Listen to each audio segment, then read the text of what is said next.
Guess what? It's 2025 and knowledge has been commoditized at scale. What hasn't? Experience. Good morning, everybody. Ruby and myself are talking about what AI is doing, what Google search has done, what the internet has done to commoditize learning. And so artificial intelligence is the latest iteration of how knowledge has been commoditized.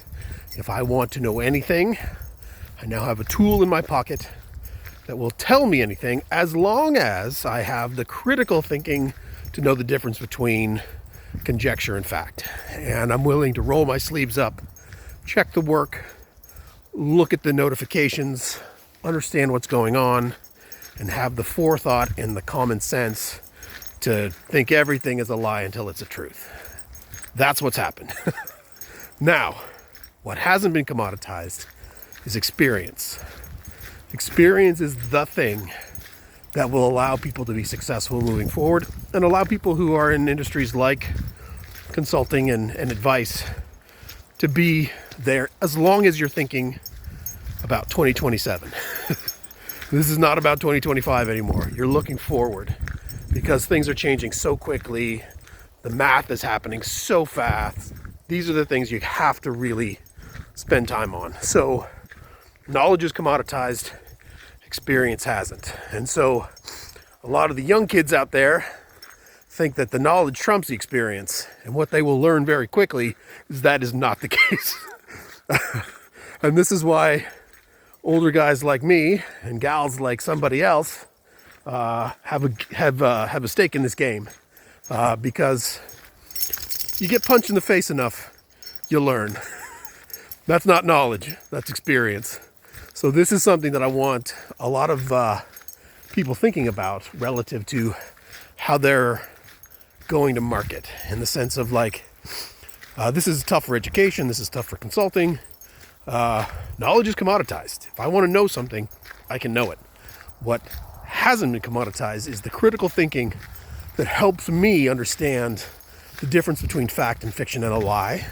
That's one thing. And the second piece is the experience to know the difference. And so that comes with getting punched in the face a lot. And so it's understanding how that's going to impact what you do. So just because something doesn't work or it's the latest and greatest newfangled dangled thing, doesn't mean it's good, doesn't mean it's going to help, doesn't mean it's going to stick around. And that's why this AI thing is so challenging for a lot of people, because literally 3,000 new tools will be invented this month. 98% of them are garbage. They should never have been brought to the market. And yet here we are. However, the other 2%, as I've said previously, will change our lives. And so this is the thing that I want everybody who is looking at AI as some sort of panacea that's going to fix everything. No, it's going to help a lot. Automating things is really hard. Do you know what helps when you're trying to automate something? Experience. Because you now know what not to do. So today, a little bit of a rant. Understand the implications and the difference between knowledge and experience. In today's AI-driven, AI-structured world, you're going to see a huge value that comes with having some experience. And so part of that experience is using the tools.